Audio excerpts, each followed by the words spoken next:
Yes, you can't keep a good man down, especially Rocky Balboa. He's up and at him again, fighting a Russian champion in Rocky IV. One of 4 new movies we'll be reviewing this week on At the Movies, the movie review program. Coming up next at the movies, his name is Rocky Balboa. His occupation? Boxer. I see 3 of them out there. I am telling.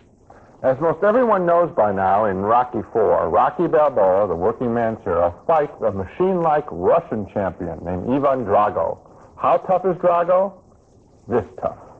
Shall we have a demonstration? Please do. A normal heavyweight averages 700 pounds of pressure per square inch.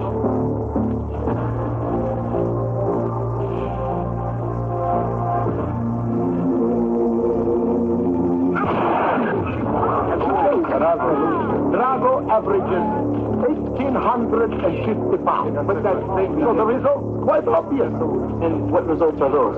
Whatever he hits, he destroys. But before Rocky fights Drago, Apollo Creed, the ex-champ, decides he wants to win back his self-respect by taking on Drago himself. We suspect it's a dumb move. Can I ask you something?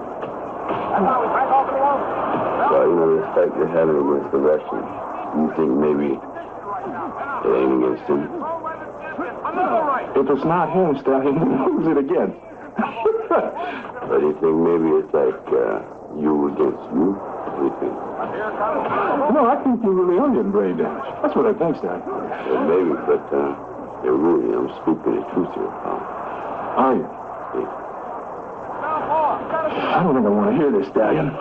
Oh, come on. Hey, Paulo, look. You're a great fighter, no doubt about that. But look, we got to face the facts, too. We don't want to believe it, but maybe the show is over.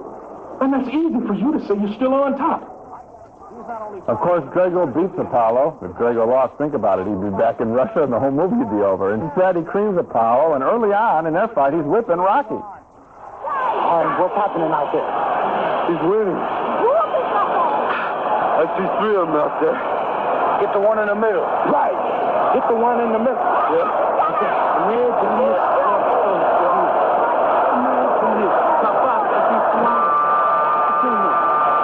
Take his heart. Hold him. Take his heart. No pain. No pain. No pain. Take his heart. Keep working. Keep working. Developed for round 2. It's been a one-sided fight so far. It'll take more than luck for Rocky to survive this round. Rocky's been hit with bombs. Rocky Balboa trying to stay in the middle of the ring against the big Russian.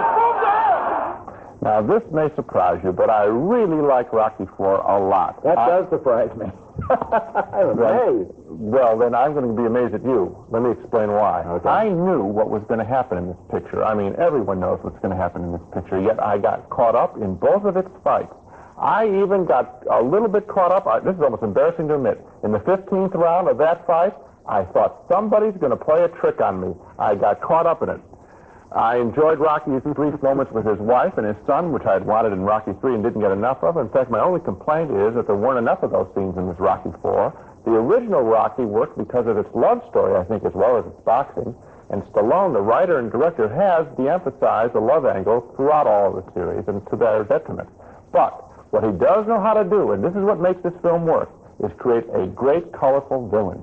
First, the brash Apollo Creed in #1. Then Rocky II, my favorite, the villain was really Rocky himself, his overblown ego. Then in Rocky III, that mad dog, Clubber Lang, played by Mr. T. Now, even Drago, well played by the Adonis-like Dolph Lundgren. He's a great villain, and we sit back there and enjoy the film. It's a great hour-and-a-half to eat popcorn by, and I want more, because he can make another great villain. I want Rocky V. I don't want Rocky V. Please don't give me Rocky V. I thought you'd rather have Halloween V or something. I wouldn't rather have Halloween V, and I don't want Friday the 13th V. What I'm amazed about is that you wanted Rocky IV. This movie is the bottom of the barrel. At the beginning, the first half hour, every scene is obligatory. He has to check in with Adrian. He has to talk to his brother-in-law. Here's little Rocky Jr. What would you have him do? Meet a whole bunch of new people? Well, I think that would be interesting. Yes, as a matter of fact. He had a great idea in 1976 and made a great movie based on that idea about a real human being named Rocky Balboa and his touching love affair with this girl. Now Balboa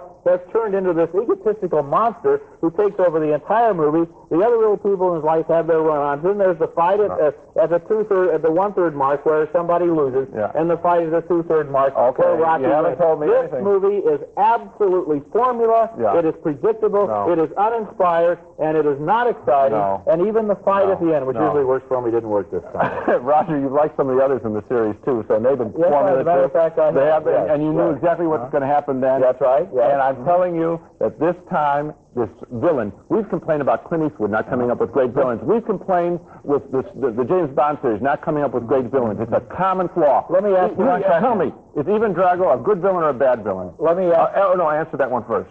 He's a moderately interesting villain, but let me ask you an even better question. How come he never has a single scene alone with his wife?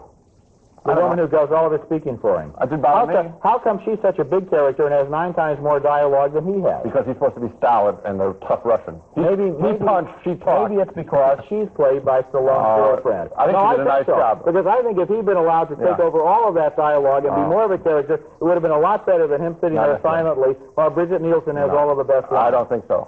You don't think so? Well, I do think so. As I said, he punched, she talked. You might say, on Rocky IV. I liked it a lot, but Roger unbelievably thought that the story has lost its punch. That was absolutely right. Stay quiet for just a few seconds. And finally, our favorite film